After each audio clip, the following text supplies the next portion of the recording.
뉴욕 증시 마감 코멘트 영상 보고 오셨습니다. 이틀 동안 나온 해외 뉴스 확인해보면서 전략 정비해보도록 하죠. 유한타증권 유동원 본부장과 함께합니다. 어서 오세요. 안녕하십니까?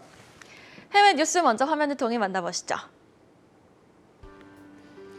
미국 연방준비제도가 경기동향 보고서인 베이지북을 통해 미국 일부 지역에서 경제 성장세가 느려지기 시작했다고 진단했습니다.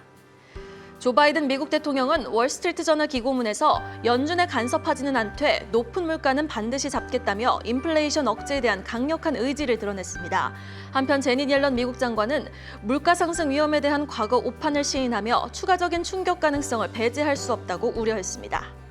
미국 최대 은행 JP모간 체이스 최고 경영자 제이미 다이먼이 경제 허리케인에 대비하라고 경고했습니다. 미국 반도체 기업 퀄컴이 반도체 설계 1위 기업인 영국 ARM의 지분 인수를 검토 중이라고 블룸버그 통신이 보도했습니다. 인텔이 차세대 서버용 GPU 리알토 브릿지를 공개했습니다. 리알토 브릿지의 성능은 전작 대비 최대 30% 향상됐습니다. 파티비롤 국제에너지기구 사무총장은 다가올 여름 미국이 과거 오일 쇼크보다 심각한 상황에 놓일 것이라며 최악의 에너지 대란을 피하기 위해 각국 정부의 적극적 대응이 필요하다고 강조했습니다. 한편 오펙은 러시아를 산유랑 합의에서 제외하는 방안을 검토하고 있다고 월스트리트 저널이 보도했습니다. 자, 오늘은 기업 뉴스로 한번 시작을 해볼까요? 모바일 AP에 국한이 되어 있는 퀄컴이 이 ARM 지분 투자 의사를 밝혔습니다.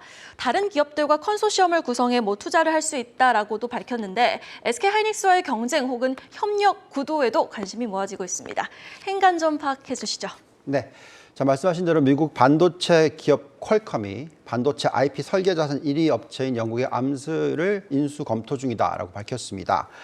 크리스티아노 아몬 퀄컴 CEO가 발언한 내용을 보시면은요, 암스 지분 투자에 관심이 있다라고 얘기를 했고요.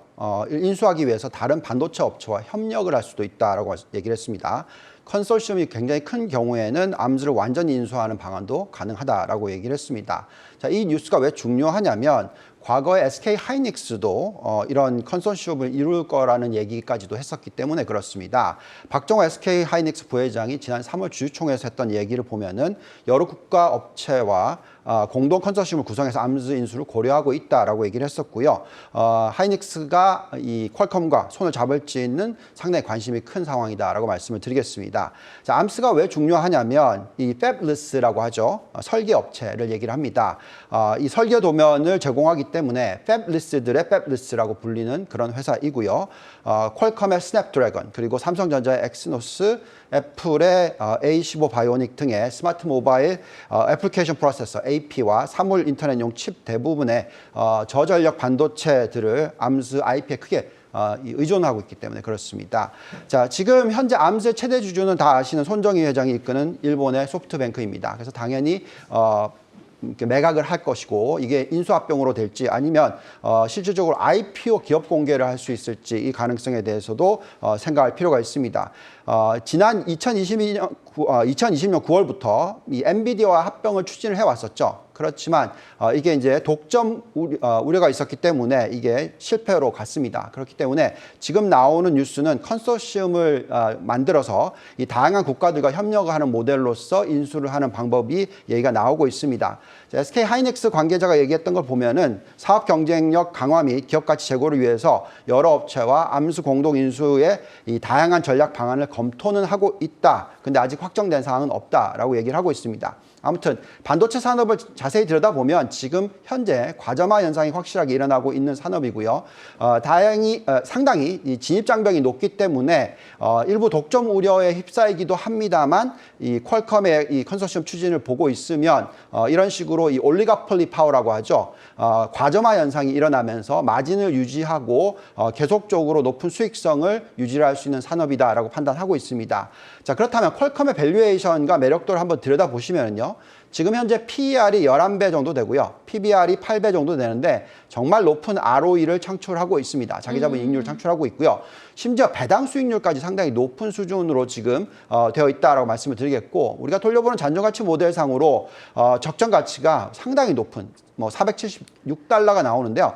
최악의 시나리오라고 예상할 수 있는 이 ROE가 40%대로 떨어지고 또 금리가 3.5%로 올라간다는 가정을 하더라도 상승 여력은 38%나 된다. 있다라고 말씀을 드리겠습니다. 이뿐만 아니라 퀄컴뿐만이 아니라 SK 하이닉스의 밸류에이션과 매력도도 한번 들여다보시면은 더 매력이 있을 수도 있습니다. 지금 현재 보시면 PER이 겨우 6배밖에 되지 않고요. PBR이 1.1배밖에 되지 않는데 ROE는 자그마치 20%가 넘는다라고 말씀을 드리겠고, 이런 수준이 계속적으로 유지될 거라고 예상이 되고 또 배당 수익률도 상당히 높다라고 나옵니다. 그래서 지금 상승 여력이 최소 36% 정도가 나오고 있고, 이는 최악의 시나리오는 ROE가 18% 떨어질 거다라는 예상, 그리고 또 우리나라의 금리가 4%대로 올라갈 거다고 예상을 해도 이런 숫자가 나옵니다. 이 반도체 지수의 전체적인 흐름을 보시면은 고점 대비해서 32.3%나 빠졌어요. 그렇지만 이게 나스닥과 거의 비슷한 하락률이지만 수익성은 훨씬 더 높다라고 말씀을 드리겠고요. 그렇기 때문에 앞으로 이 반도체 지수가 향후 2년 동안에 100% 상승해도 전혀 문제가 없을 정도의 펀더멘탈이라고 얘기해 드리겠고, 글로벌 포트폴리오에 최소한 25% 정도는 투자하는 것이 적절한 전략이다라고 말씀을 드리고 있습니다. 네, 반도체 업종 투자 비중 25%까지 유효하다라는 전략까지 들어봤고요. 이어서 원자재 뉴스로 넘어가 봅니다. 글로벌 에너지 대란에 대한 경고음이 나오고 있는 가운데 또 오펙은 러시아를 산유량 합의에서 제외하는 방안을 검토한다라는 소식까지 들려옵니다. 관련해서 투자 좀 전략 어떻게 정비해보면 좋을까요? 네, 사실 정답을 알기는 참 어렵지만 어쨌든 경고음이 계속 나오고 있습니다. 올해 여름에 이 역사상 최악의 에너지 대란이 찾아올 것이다라는 경고가 나오기도 했는데요. 파티 비롤 국제 에너지 기구 IEA의 사무총장이 한 얘기를 들어보면은 다가올 여름이 미국의 과거 1970년대 오일 쇼크보다 심각한 상황에 놓일 수 있다라는 얘기를 했고요. 최악의 에너지 대란을 피하기 위해서는 각국 정부가 적극적인 대응이 필요할 것이다라는 얘기까지 했습니다. 지금 여름 휴가철이 되게 되면은 에너지 수요가 폭증을 할 것이고, 지금 이런 가운데서 지금 미국과 유럽의 에너지 수요가 늘어나면서 공급이 수요를 쫓아가지 못하는 심각한 에너지 대란을 야기할 수 있다라고 얘기를 하고 있습니다. 과거 1970년대 오일 쇼크는 석유만 부족했지만 이번에는 석유, 가스, 그리고 전기 등 모든 에너지가 부족한 상황이다라고 얘기를 하고 있으면서 이 에너지 대란이 과거 오일 쇼크 사태보다 더 심각할 수 있다, 이런 얘기를 합니다. 실제로 우크라이나 사태 이후에 지금 에너지 가격이 상당히 많이 올라가 있습니다. 우선 유가 WTI 유가를 보시면은 지금 117, 조금 내려왔지만 어쨌든 115, 그래서 100 이상입니다. 여기에 또 천연가스 숫자를 보시면은 지금 8.5를 넘어가는 숫자예요. 과거 고점이 물론 16이지만 여전히 지금 보시면 상당히 높은 수준에 와 있습니다. 이를 잘 계산해 보시면은 지금 미국의 셰일가스 회사의 이 브레이크 이븐 포인트라고 하죠. 손익분기점이 $40 정도 되고요.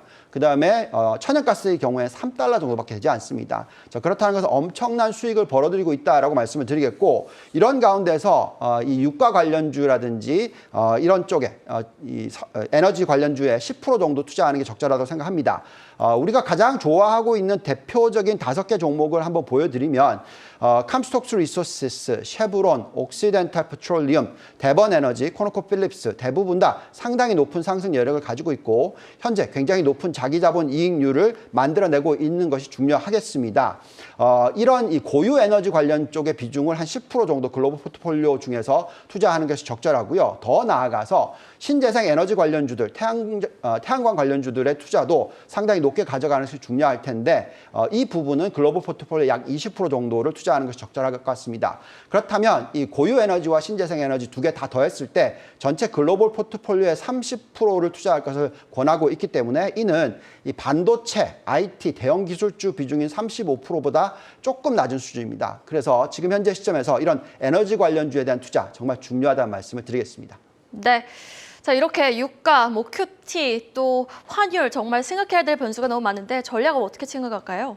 네, 여전히 지금 인플레이션 우려가 높습니다. 미 연준의 긴축 수준이 지금 우려가 되고 있고요. 또 6월부터는 양적 축소도 시작되고 있기 때문에 이런 환경이 지금 변동성을 야기할 수밖에 없다라고 판단을 합니다. 그렇지만 향후 1, 2년을 두고 보면은요.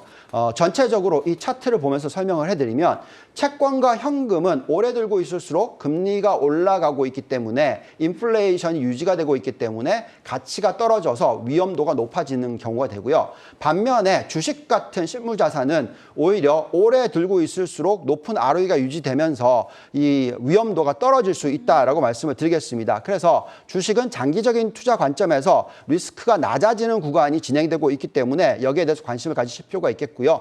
또한 달러도 지금부터는 앞으로 강세보다는 오히려 약보합세 가능성이 있기 때문에 신흥국에 대한 투자도 관심을 가져보실 필요가 있다 말씀드리겠습니다. 네, 목요일 글로벌 투자 뉴스 유한타증권 유동원 본부장과 함께 진행해봤습니다. 오늘 말씀 고맙습니다. 감사합니다.